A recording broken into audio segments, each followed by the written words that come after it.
係向一個啱啱喺嗰年死一個色士風大師 Lester Young 獻俾呢個大師嘅一首歌，所以吹口頭先真係好靚嘅吹口，點解聽到啲聲㗎啦？唔係我隻喇叭壞。唔係，我最緊要唔係我係做成咁聲嘅。係就係唔好試音，唔好我加咗嗰個就會有咁嘅聲㗎啦。佢又加埋啲口水聲。唔係咁，你聽到先得㗎，聽唔到就唔靚㗎啦。如果即到滑晒咁就冇聽啫，係咪？一定要個出嚟㗎嘛。咁你講嘢有時講嘢粗聲啲，有時清啲，有時沙啲，咁嗰個 balance 首歌先靚嘛。Goodbye Popeye Head 獻俾 Lester Young 都係佢有成4支吹口嘅，其中一句 John Handy 都好出名嘅。咁呢個叫 Irvin 吹呢個，吹到沙沙聲呢個，即係好似 Louis Armstrong 唱歌咁嘅聲啊嘛，係咪？咁出聲嘛，咁先正啊！咁啊播完之後咧，咁就跟住就俾個餡我先。呢個係俾咗個餡你先，要俾個餡。呢個碟啊得意啦！我點解特別咁留意呢個碟咧？我好耐都冇聽㗎啦。咁啊，但係因為有個叫做陳國平程國平，因為程國平嗰條友咧就同我講話：喂，今年喺陰展大鑊料，我咩咁大鑊料啫？我大料喺度啊嘛，大鑊料唔知邊個嚟嘅。咁啊，今次仲要咁啊，佢大鑊料嘅點解？佢有隻碟賣咗20幾隻，我賣幾隻好巴閉咩？大佬，大把碟都賣20幾隻㗎啦，大佬啊，係嘛？少啦係咪應該？賣幾隻好，佢大20幾隻玻璃碟啊！哇！玻璃碟賣幾多錢啊？10,000蚊啦。萬幾啊？一問賣嗰個啊，萬幾啊？賣啊！12,800蚊咪20幾隻，我大佬翻本啦！嗰場都唔使夠俾場租未啊？夠。咪咯，夠俾場租啦，大佬賣20幾隻玻璃碟，然後跟住落單都落翻20幾隻啊！原來係咪啊？做唔切㗎？要等啊，1年。唔使等1年，使唔使等1年啊？2個月咧。2個月嗱，如果大家想訂咧，而家好訂啦，或者俾個折扣你唔定，唔使12,800嚇，或者我唔知唔係我嘅。咁啊，突然間嚟咗呢一隻喎，我話好啦，退而求其次，因為萬幾咩碟，我老實講我真係唔捨得，我情願聽多幾隻碟。但係如果玻璃碟平啲，我都會諗下嘅。Anyway， 咁呢隻咧就係叫做 MQACD 176.4 Ultimate XQ， 咁啊同嗰隻有啲唔同，嗰隻係普通 XT XQ 啫，但係呢隻係 MQA 啊嘛。MQ 有咩特別啫？係嘛？而家好得咯喎，MQA 人人都出㗎喎，大公司又出，細公司又出，大公嚇。啱先好似冇乜執咗啊嘛 ，MQA。邊個話執咗啊？嗰隻喺邊度嚟㗎咁樣？俾人買起咗啊！買起咗啊！買起咗。MQA 其實係一個好高嘅技術嚟嘅，我本來都唔知，我初時對 MQA 都有啲即係唔係咁相信嘅。咁聽係的確係有啲唔同，咁唔同唔係等於好咗㗎嘛？有時啫，有啲唔同㗎，係嘛？但慢慢我就去深究下嗰 MQA 有咩特別啦，咁揾啲專家大師嚟到學嘢啦。啱啱佢係買咗一套 MQA 嘅 processing 嘅系統喺度，即係軟件。咁啊做，我睇佢做。佢話：你知唔知啊 Sam？好多時數碼轉換成為數碼嘅時候咧，會產生一種叫做 pre-ringing 嘅聲。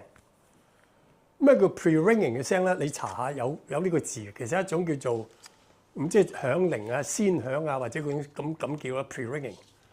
咁啊點解會產生咧？因為你透過嗰個 processing 嗰個數碼轉換嘅時候咧，會產生一啲叫做 linear 嘅 EQ 啦，一啲叫做線性 EQ， 或者一啲 compression 或者 exciter 或者 limiter， 總之用咗好多呢啲嘅技術喺度令到佢更好。咁於是係產生咗一個 pre-ringing 嘅聲喎。但係 MK 個發明人叫做 Bob 啊 Bob Stewart， 佢就用咗一種即係你有咁高技術，佢用更高技術嚟搞掂你。你既然有種聲，我咪揾辦法整咗啲聲走啦。究竟係點整咧？仲係一個秘密，或者 Andy 可以講俾你聽。但係佢哋係用咗好高嘅技術喺度轉，因為佢當時係轉去上網俾你喺嗰個 Tidal 嗰度聽嘅，咁所以佢令到啲聲咧冇咗個 pre-ringing 嘅聲。咁但係咪聽唔聽到 pre-ringing 嘅聲咧？你唔留意聽唔到嘅，嗰啲係叫鬼聲或者叫幽靈聲，叫 phantom noise， 未必個個人聽到嘅，但係你稍微靜好靜嘅時候，或者會感覺到。但係 pre-ringing 嘅聲咧，就喺聲尾咧會有嘅，即係嗰啲 third and fourth 啊或者 fifth 嘅 harmonics 咧，裏面會帶住啲聲出嚟，嗰個叫做 post-ringing 嘅聲會喺後邊。咁咧佢仲有一種技術咧，叫做 sound shaping。sound shaping 就犀利啦，都係佢 MQA 嘅 sound shaping 嘅，用咗好多種 EQ 啊，研究咗出嚟，將一啲唔要嘅聲音剷除晒，令你聽起上嚟更加清晰、更加靚。咁你可以話我點知啊？咁聽下咪知咯。咁嗱，西岸就係 Dave Brubeck 啦。Dave Brubeck 西岸嘅聲音有啲咩唔同咧？西岸嘅 jazz 喺嗰個時代咧，1959年叫做 cool jazz， 即係涼派爵士音樂。涼派意思即係佢係冇咁嚴肅、冇咁緊張嘅，佢係輕鬆啲，就唔會好似頭先我哋聽嗰啲，哇！好似喺迪士尼喺度送殯啊，吹晒嗰啲咁，好似即係嗰啲宗教啊，或者抗議啊，同政府嗌交啊，或者好嚴肅啊嗰啲音樂，佢係比較輕鬆好多嘅。咁呢隻碟所以點解會賣咗一出版嘅時候賣係破紀錄嗰隻碟，破紀錄賣好多啊，係當年最好賣嘅一張爵士碟。但係佢係離經叛道嘅。點解？頭先我叫你數啊嘛，1 2 3 4 1 2 3 4，大部分嘅爵士都係1 2 3 4 1 2 3 4，但係佢咧都係1 2 3 4，但係佢唔甘心1 2 3 4，佢唔甘心要4拍4，好多歌佢又4拍4又4拍3，跟住又8拍5又8拍9。咁一陣間我哋會逐首嚟聽點樣去4拍4又轉3拍4啊，3拍4點解又8拍5點樣數得出嚟嘅咧？係數到嘅，一陣間就學下點數得，唔係學下，大家分享下睇下點樣數。我先係頭先叫你4拍4嗰時要數就所以聽爵士咧，其實可以有幾種方法，尤其是聽現場爵士。如果你唔投入，你唔去全個身體去將啲音樂，你咁聽咧，都唔係好過癮嘅。你要即係有啲你個肢體要參與音樂，譬如1 2 3 4，唔係1 2 3 4咯，咁冇所謂啫。隔離嗰人唔會鬧你嘅，係嘛？你唔會揼台揼凳，你輕輕地踏下腳，雖然都會滋擾到一啲人嘅。如果你太大力嘅話，但係輕力冇所謂㗎。咁你玩得好嗰陣時，我哋拍下手咯。其實聽都可以嘅，咁但係冇所謂啦，唔使重新大家。